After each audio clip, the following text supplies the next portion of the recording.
On se moquait de son uniforme. On riait de son silence. Mais lorsqu'elle a touché sa tête et retiré ce que l'on pensait la rendre inférieure, toute la salle s'est tue, car sous cette perruque se trouvait la vérité qu'ils avaient tenté d'enterrer. Avant de continuer, abonnez-vous, cliquez sur j'aime et restez avec moi jusqu'à la fin de cette vidéo, car ce dont vous allez être témoin vous rappellera que personne ne reste invisible pour toujours. Le soleil matinal perce à travers de fins rideaux dans une petite chambre quelque part dans un village de Provence, projetant des rayures paresseuses sur une table en bois usé. Les bruits de la campagne qui s'éveillent filtrent par la fenêtre. Le chant des cigales, le murmure lointain d'un tracteur. Le vrombissement distant d'une Citroën 2CV luttant pour sa place sur des routes étroites. Quelqu'un fait frire des crêpes à proximité. L'odeur de sucre et de beurre emplit l'air, douce et prometteuse. Une main s'avance vers une enveloppe crème posée sur la table. La main tremble légèrement alors que les doigts se glissent sous le seau, prenant soin de ne pas déchirer le papier coûteux. À l'intérieur, des lettres dorées sur un carton ivoire captent la lumière. Vous êtes invité au mariage de Chloé Dubois et Léo Nozu. La main qui tient le carton se crispe. Les jointures se tendent contre la peau sombre. Le tremblement cesse. Quelque chose d'autre prend le dessus. Quelque chose de plus froid. Il va vraiment l'épouser. L'homme qui a ruiné ma vie. Le carton tombe sur la table avec un bruit sourd. Une femme se tient maintenant près de la fenêtre, sa silhouette se découpant contre la lumière du matin.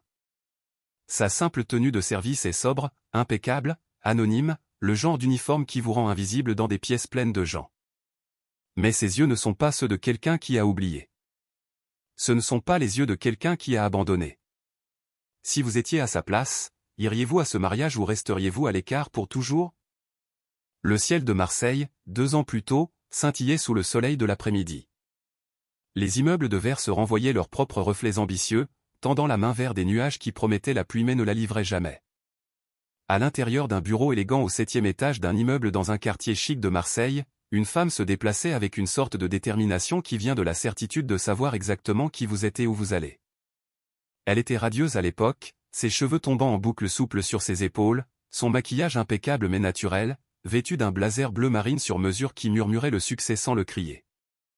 C'était Manon, mais pas la Manon debout près de la fenêtre dans une tenue de service. C'était Manon avant la chute. Son téléphone n'arrêtait pas de sonner. Des membres du personnel passaient en courant devant son bureau aux parois de verre avec des porte-blocs et des échantillons de produits, leurs visages concentrés et pleins d'énergie.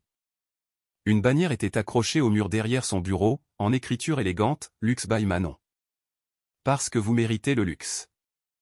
Elle riait au téléphone, sa voix vive et confiante, de cette manière qui donne envie aux gens d'écouter.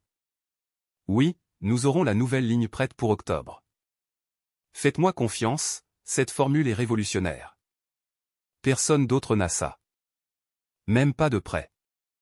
Elle raccrocha, souriant toujours, et se tourna pour regarder la ville en contrebas. Un instant, elle a simplement respiré, s'imprégnant de tout cela. Cette vie qu'elle avait construite à partir de rien. La porte s'ouvrit derrière elle. Elle n'eut pas besoin de se retourner pour savoir qui c'était. Elle pouvait le sentir. De la même manière que l'on sent quelqu'un que l'on aime entrer dans une pièce. Ma reine, toujours en train de conquérir le monde, à ce que je vois. Il était grand, beau de cette manière sans effort que possèdent certains hommes. Léo. Il portait la confiance comme une seconde peau. Et quand il souriait, il était facile de croire tout ce qu'il disait. Il enroula ses bras autour d'elle par derrière, et elle se pencha contre lui, regardant toujours la ville, notre monde. Tout ce que je construis, je le construis pour nous. Il l'embrassa dans le cou, doucement et lentement. Alors, officialisons les choses. Épouse-moi avant la fin de l'année. Elle se tourna dans ses bras, les yeux brillants de quelque chose qui ressemblait au bonheur, mais qui n'était en réalité que de l'espoir habillé de plus beaux atours. Tu me l'as déjà demandé il y a 6 mois, Léo. J'ai dit oui, tu te souviens? Je sais. J'aime juste t'entendre le dire à nouveau. Ils s'embrassèrent. Le genre de baiser qui ressemble à une promesse. La caméra de la mémoire s'attarde sur eux, parfait, intouchable, le genre de couple qui rend les autres jaloux. Mais si l'on regardait attentivement ses yeux quand elle ne regardait pas, on y verrait quelque chose qui ne correspondait pas à son sourire, quelque chose de calculateur, quelque chose de froid. Les mois qui suivirent furent un tourbillon de succès.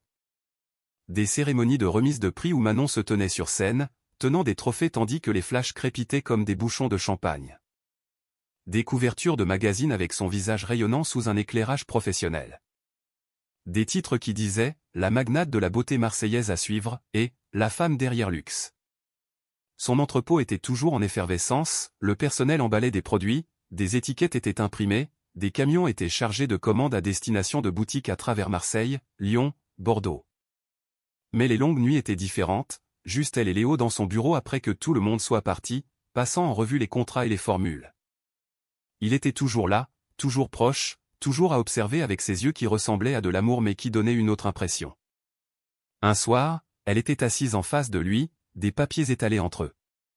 Sa formule. Des pages de recherche, des listes d'ingrédients, des analyses chimiques, des années de travail. Tout son avenir tracé en notation scientifique et en secret soigneusement gardé. Ça reste entre nous, d'accord ? Je ne suis pas encore prête à déposer le brevet.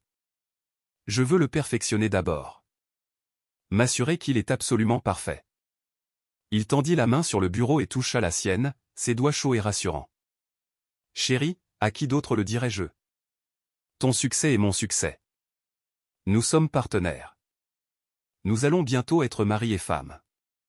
Elle sourit, voulant le croire, ayant besoin de le croire. Tu as raison. Je suis juste paranoïaque. J'ai travaillé si dur pour ça, et je ne peux laisser rien tourner mal. Tu as trop travaillé pour douter de toi maintenant. Détends-toi. Nous sommes là-dedans ensemble. Toujours.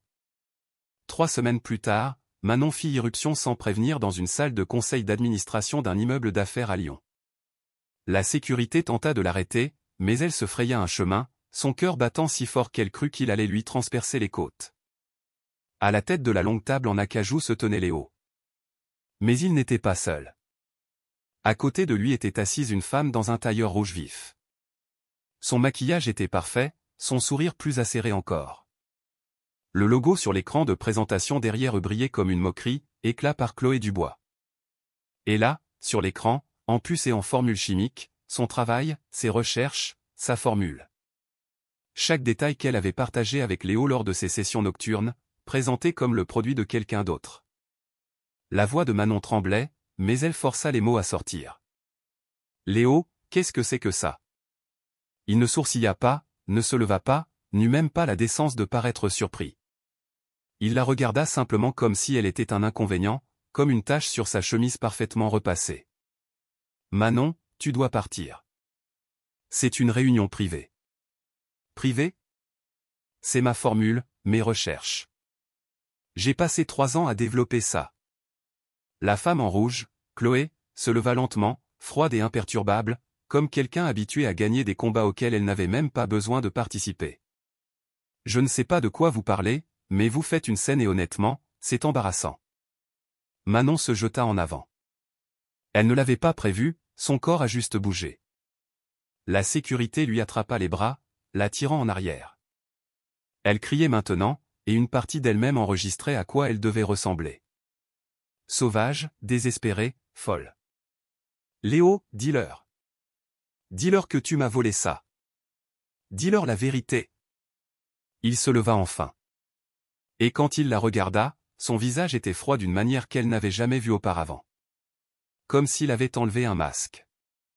Et c'était lui, le vrai lui. Il l'avait toujours été. Tu te couvres de ridicule. Et franchement, Manon, même si cette formule était la tienne, ce que nous savons tous les deux que tu ne peux pas prouver, tu n'es rien sans moi. C'est moi qui t'ai construite. C'est moi qui t'ai rendue pertinente. Tu penses que quelqu'un t'aurait prise au sérieux si je n'avais pas été là? Une fille d'un village de Provence sans relation. S'il te plaît. Les mots la frappèrent plus durement que n'importe quel coup physique aurait pu le faire. Son souffle se coupa dans sa poitrine comme s'il l'avait giflé, comme s'il avait plongé la main dans sa poitrine et serré son cœur jusqu'à ce qu'il s'arrête. Quoi? Tu m'as entendu. Maintenant, sors avant que j'appelle la police et que je te fasse arrêter pour violation de propriété. Elle cessa de se débattre, le fixant simplement. L'homme qu'elle allait épouser. L'homme à qui elle avait tout confié. Les gardes de sécurité la traînèrent en arrière vers la porte, ses pieds glissant sur le sol poli. La dernière chose qu'elle vit avant qu'il ne la pousse dans le couloir fut le sourire de Chloé. Un petit sourire satisfait. Les semaines passèrent comme un cauchemar sans fin. L'entreprise de Manon s'effondra. Les investisseurs se retirèrent. Les clients annulèrent leurs commandes. Son personnel partit un par un, s'excusant, mais ayant besoin de payer leurs propres factures. L'entrepôt devint silencieux. Le bureau qui bourdonnait d'énergie devint une tombe. Un soir, elle traversa seule l'espace vide. Les lumières clignotèrent et s'éteignirent une par une, comme si même l'électricité avait renoncé à elle. Elle s'arrêta devant un miroir accroché dans ce qui était autrefois son bureau privé. Son reflet la fixait, le maquillage maculé par les larmes, les yeux creusés par le manque de sommeil, les cheveux en désordre. Elle leva lentement la main et retira sa perruque. En dessous se trouvait une cicatrice, dentelée et rouge, courant le long de son cuir chevelu près de sa tempe.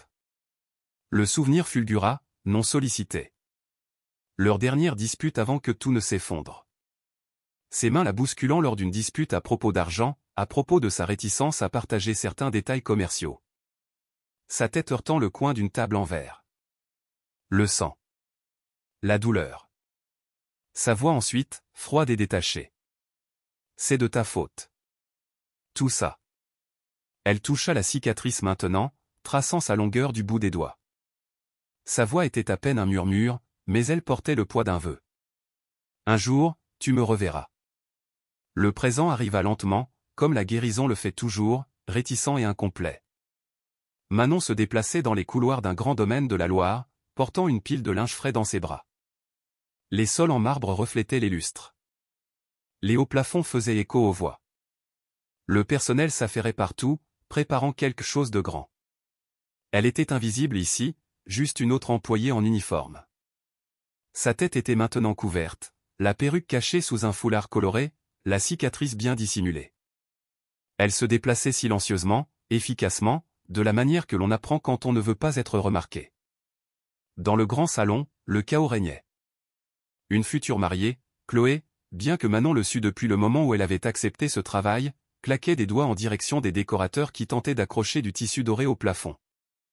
Non, non, non. L'or doit être plus doux. Êtes-vous aveugle? Ça a l'air bon marché. Ai-je l'air de quelqu'un qui fait dans le bas de gamme? Une femme plus âgée était assise sur un canapé de couleur crème, s'éventant avec un éventail décoré, même si la climatisation tournait à plein régime. Madame Dubois, la mère de Chloé. Elle avait le genre de visage qui suggérait qu'on ne lui avait jamais dit non de toute sa vie. Chloé, ma chérie, détends-toi. Tout sera parfait. Tu te stresses pour rien. Ça doit être plus que parfait, maman. C'est le mariage de l'année. Tous les gens qui comptent seront là. Je veux qu'on parle de ce mariage pendant des années. Manon entra avec un service à thé sur un plateau d'argent. Elle le posa sur la table basse en verre, silencieusement, soigneusement, comme si elle posait des explosifs. Chloé la regarda de la même manière qu'on regarderait une chaise ou une lampe, brièvement, sans intérêt. Fais attention, la bonne. Ne trébuche pas sur mon bonheur. Madame Dubois gloussa, un son comme des carillons de glace. Les filles comme vous sont nées pour servir. C'est votre lot dans la vie. Dieu a une place pour chacun. La mâchoire de Manon se serra si fort que ses dents lui firent mal, mais son visage resta neutre, lisse, vide. Oui, madame. Elle quitta la pièce, marchant le long du long couloir avec ses peintures coûteuses et son carrelage importé. La caméra de sa propre conscience restait sur son visage, calme, contrôlé, mais ses yeux, si quelqu'un s'était donné la peine de vraiment regarder, brûlaient. Ce soir-là, c'était le dîner de répétition. Un rassemblement plus petit que le mariage, mais toujours somptueux à tous égards. La salle à manger était dressée pour 40 personnes. Des verres en cristal captaient la lumière des bougies. L'odeur de bœuf bourguignon, de crêpes et d'une sélection de fromages fins emplissait l'air. Un orchestre jouait de douces chansons françaises classiques dans le coin. Manon servait le champagne, se déplaçant entre les invités comme une ombre, comme le fantôme de quelqu'un qui avait autrefois été quelqu'un. Et puis elle le vit. Léo. Il se tenait près de la fenêtre avec Chloé à son bras, riant de quelque chose que quelqu'un avait dit. Il était beau. Plus que beau. Costume noir sur mesure, coupe de cheveux fraîche, le genre de sourire confiant qui donne aux gens envie d'être près de vous. Il ressemblait à un homme qui avait gagné à la vie. Il ne la vit pas. Ne lui jeta même pas un regard. Elle s'approcha avec la bouteille de champagne, ses mouvements rodés et fluides. Elle versa du vin dans son verre. Sa main était stable, des années de pratique à rester stable quand tout en vous hurle. Il prit le verre sans regarder son visage. Il le prit simplement et continua de parler, de rire. Elle passa à l'invité suivant, mais son cœur battait si fort qu'elle pouvait l'entendre dans ses oreilles.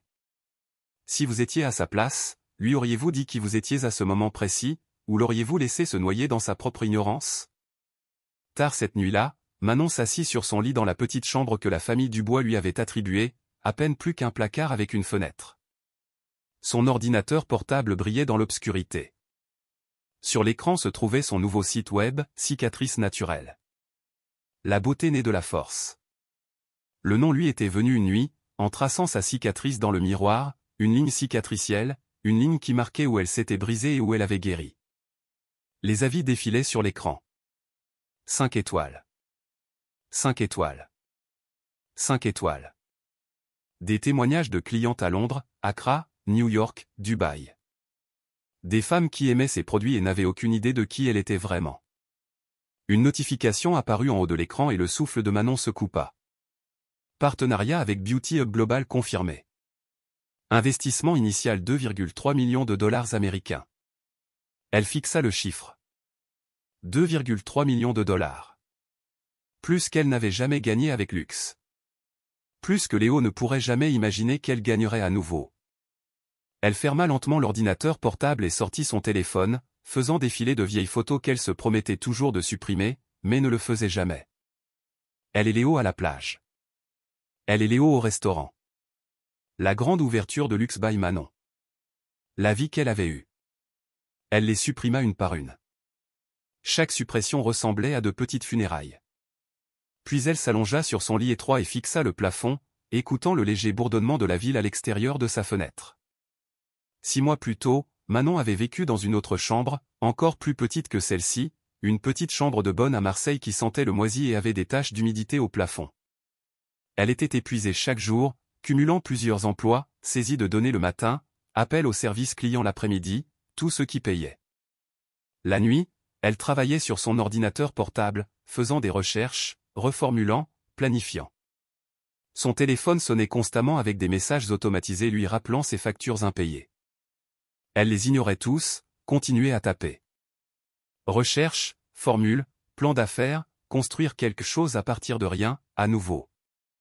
3 mois auparavant, elle était dans un cybercafé local dans une banlieue de Marseille, téléchargeant des photos de produits sur son nouveau site web. Ses mains tremblaient à cause de trop de café et pas assez de sommeil.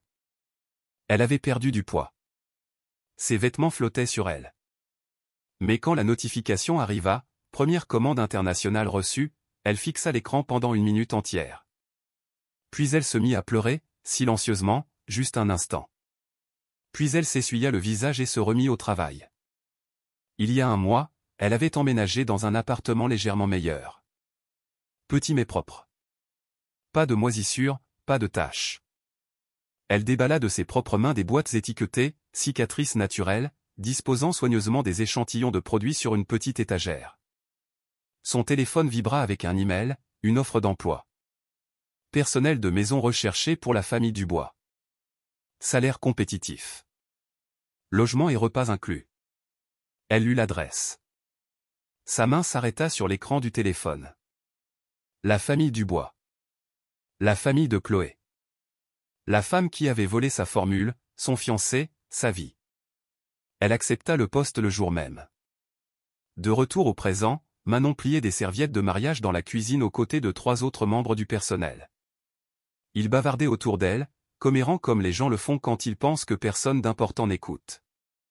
J'ai entendu dire que le marié sortait avec une femme d'affaires. Elle est devenue folle après leur rupture. Ah bon? Folle comment? Elle a tout perdu. Son entreprise, sa tête, tout a volé en éclats. C'est ce qui arrive quand on aime un homme plus que soi-même. quand on met tous ses œufs dans le même panier. Ils rirent, à l'aise, décontractés, ne sachant pas qu'ils parlaient de quelqu'un se tenant à 1 m. Manon ne dit rien, continua simplement de plier des serviettes en triangle parfait. Son téléphone vibra dans sa poche. Elle le vérifia discrètement sous la table.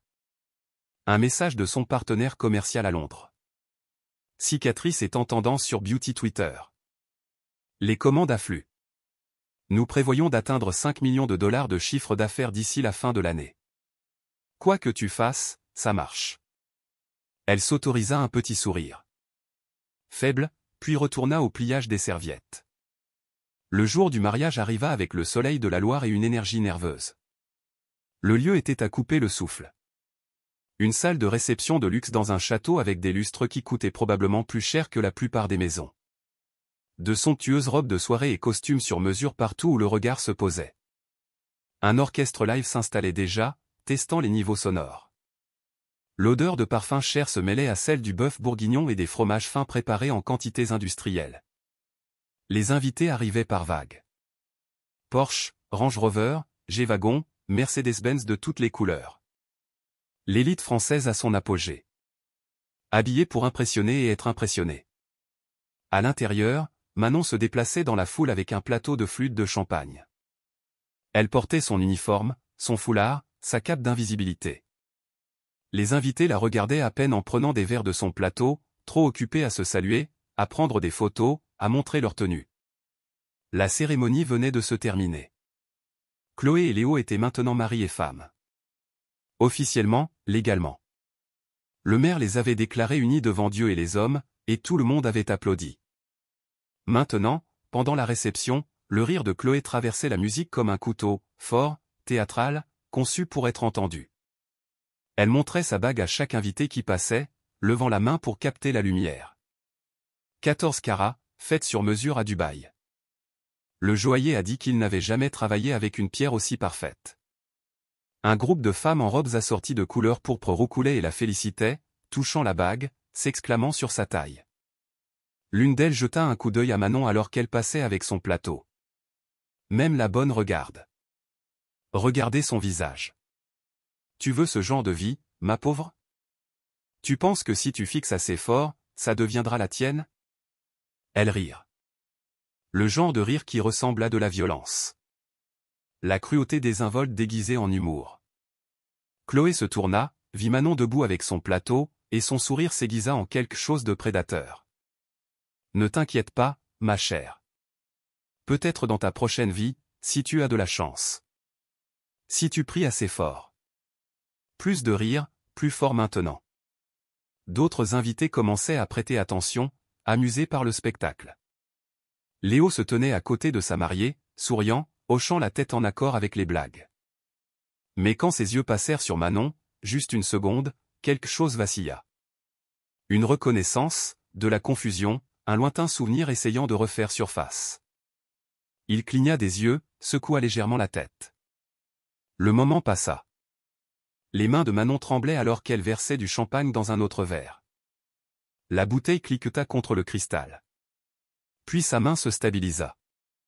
Quelque chose se calma en elle. Une décision prise. 1 heure plus tard, la réception battait son plein. Les gens dansaient maintenant. L'orchestre jouait des classiques de la chanson française. La nourriture était servie dans des assiettes en porcelaine. Les serveurs allaient et venaient. Le flash du photographe se déclenchait constamment, capturant des moments pour l'éternité. Le père de Chloé prit le micro sur scène. C'était un homme imposant dans un costume 3 pièces en soie qui valait probablement plus qu'une voiture, transpirant malgré la climatisation. À ma magnifique fille et à son mari, que votre mariage soit béni par la richesse, la santé et de très, très nombreux enfants. Puissiez-vous ne jamais connaître la pauvreté. Puissiez-vous prospérer dans toutes vos entreprises. Des applaudissements éclatèrent. Des acclamations. Les gens levèrent leurs verres. Manon se tenait près du mur, plateau à la main, observant. La musique s'adoucit alors que quelqu'un se préparait à faire un autre discours. Les lumières vacillèrent légèrement. Un bref problème technique qui fit lever les yeux de quelques personnes vers le lustre. Et puis Manon bougea. Elle posa son plateau sur une table voisine. lentement, prudemment, comme si elle posait une arme avant la bataille. Elle s'avança à travers la foule, lentement, régulièrement, chaque pas délibéré. La salle ne le remarqua pas au début, mais peu à peu, les conversations commencèrent à s'interrompre. Les têtes se tournèrent. Les gens se donnaient des coups de coude, chuchotant. Pourquoi la bonne marche-t-elle vers la table d'honneur? Que fait-elle? Chloé la remarqua. Son sourire s'effaça, remplacé par de la confusion, puis de l'irritation. Excusez-moi. Quelqu'un peut l'arrêter. La sécurité. Mais Manon ne s'arrêta pas. Elle atteignit le centre de la pièce, juste sous le plus grand lustre, où tout le monde pouvait la voir. Toute la salle se tut. Même l'orchestre s'arrêta au milieu d'une note. Léo se leva de la table d'honneur, son visage perdant toute couleur. Sa bouche s'ouvrit, mais aucun son ne sortit. Puis enfin, un mot, un nom, prononcé comme si un fantôme était apparu. Manon. Elle leva les mains, saisit le bord de sa perruque et l'arracha. La cicatrice était visible maintenant, claire sous la lumière dorée du lustre, une ligne dentelée le long de son cuir chevelu, un rappel de la violence, de la survie, de tout ce qu'elle avait traversé. Des halètements parcoururent la salle comme une vague. Quelqu'un laissa tomber son verre. Le cristal se brisa sur le marbre. Une femme à l'arrière sortit son téléphone, commença à filmer. En quelques secondes, une douzaine de téléphones furent levés. Filmant, documentant, publiant. Une autre voix, plus forte maintenant, perçant le silence choqué. Attendez. N'est-ce pas Manon Lefebvre? Celle qui possédait Luxe. Oh mon Dieu, c'est elle. Qu'est-ce qu'elle fait ici? Je pensais qu'elle avait disparu. Elle a été ici tout ce temps. Comme bonne. Travaillant pour les Dubois. Les chuchotements se multiplièrent, se propageant comme une traînée de poudre. Manon ne les regarda pas. Elle ne regarda que Léo. Sa voix était calme quand elle parla. Claire. Le genre de calme qui vient après avoir survécu au pire et réalisé qu'on est toujours debout. Tu m'as tout pris. La bouche de Léo s'ouvrit et se ferma. Aucun son ne sortit. Il ressemblait à un homme qui se noie. Mon entreprise, ma formule, ma dignité, mon avenir. Tu m'as dit que je n'étais rien sans toi. Tu m'as traité de folle. Tu as fait croire à tout le monde que j'avais perdu la tête. La foule était figée, tous les yeux fixés sur eux. Les téléphones continuaient d'enregistrer. Cela serait partout d'ici demain, d'ici ce soir, d'ici la prochaine heure. La voix de Chloé craqua, aiguë et désespérée. Léo, qui est cette femme? Pourquoi te parle-t-elle comme ça? Qu'est-ce qui se passe? Il ne lui répondit pas. Ne pouvait pas lui répondre. Il restait juste là, piégé sous les projecteurs de ses propres mensonges. Manon continua, sa voix ne s'élevant jamais, ne se brisant jamais. Elle avait appris quelque chose au cours des 2 dernières années. Que le vrai pouvoir n'a pas besoin de crier. Mais je l'ai reconstruit. Tout ce que tu as détruit, je l'ai reconstruit. Plus fort, plus propre, plus libre. Sans toi, sans tes relations, sans ton nom. Et je l'ai fait mieux qu'avant. Elle marqua une pause. Laissa les mots s'installer.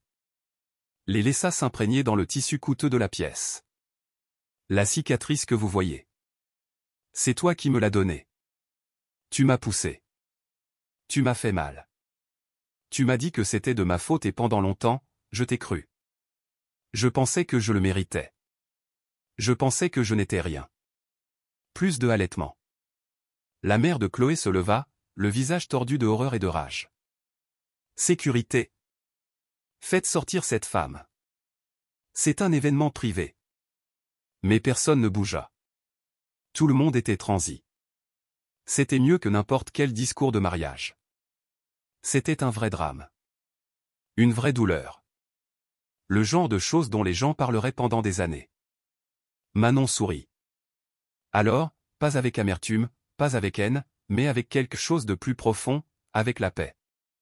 Mais je ne suis pas rien. Je ne l'ai jamais été. Et maintenant, le monde entier le sait. Elle regarda Chloé, la regarda vraiment, non pas avec colère, mais avec pitié. Bonne chance. Puis elle se tourna et se dirigea vers la sortie. La foule s'écarta automatiquement, comme la mer Rouge, comme si elle était de la royauté et qu'ils étaient des sujets. Personne n'essaya de l'arrêter.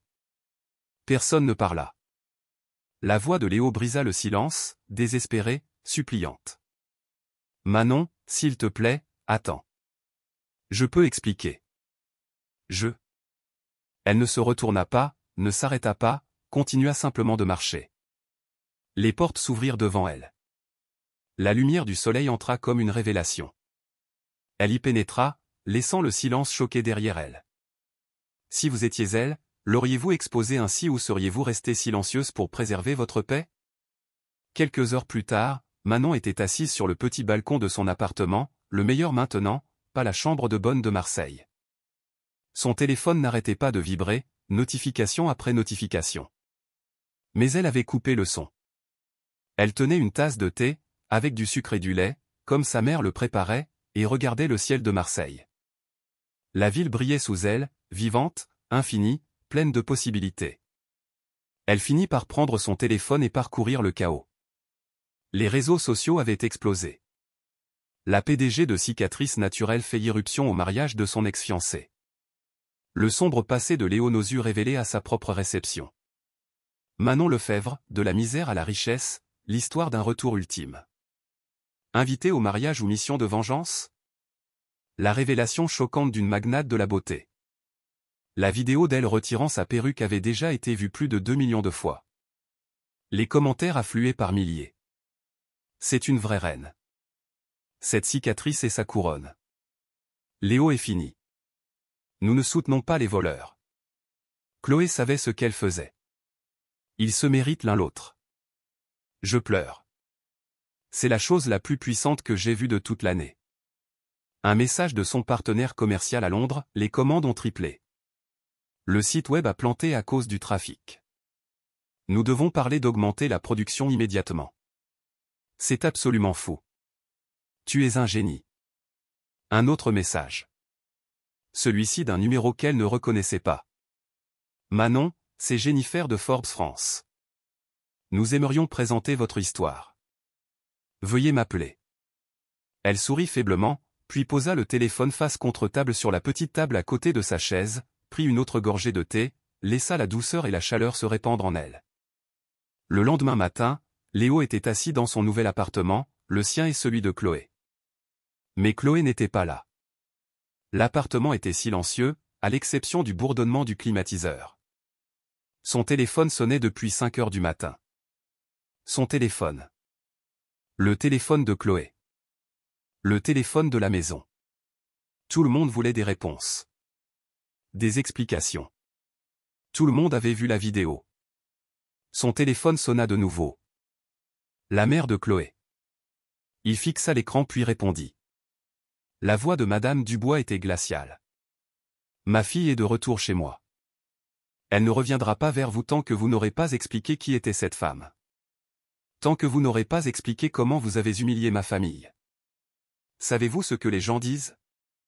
Savez-vous ce que cela a fait à notre réputation? Il ouvrit la bouche pour répondre, mais elle avait déjà raccroché. Il resta assis en silence un long moment. Puis son téléphone vibra à nouveau. Une alerte d'actualité. Cicatrice Naturelle signe un partenariat de 10 millions de dollars avec des détaillants internationaux. Il cliqua sur l'article, le lut lentement. Il y avait une photo de Manon, confiante, puissante, portant un blazer blanc et des bijoux en or. Sa cicatrice était visible sur la photo, non cachée, non honteuse, juste là. Faisant partie de son histoire. L'article détaillait son ascension, comment elle avait construit Cicatrice à partir de rien, comment ses produits étaient maintenant vendus dans 15 pays, comment elle avait surmonté une dévastation personnelle et professionnelle pour devenir l'une des entrepreneurs les plus prometteuses de la beauté en Europe. Il la qualifiait d'inspirante, de résiliente, de modèle. Il ne le mentionnait pas par son nom. Il n'était qu'une trahison passée, un ancien associé qui a tenté de voler son travail. Anonyme, effacé, moins que rien. Il ferma les yeux et laissa tomber son téléphone sur le canapé à côté de lui. Une semaine passa, puis une autre. Internet n'oublie jamais, mais il passe à autre chose.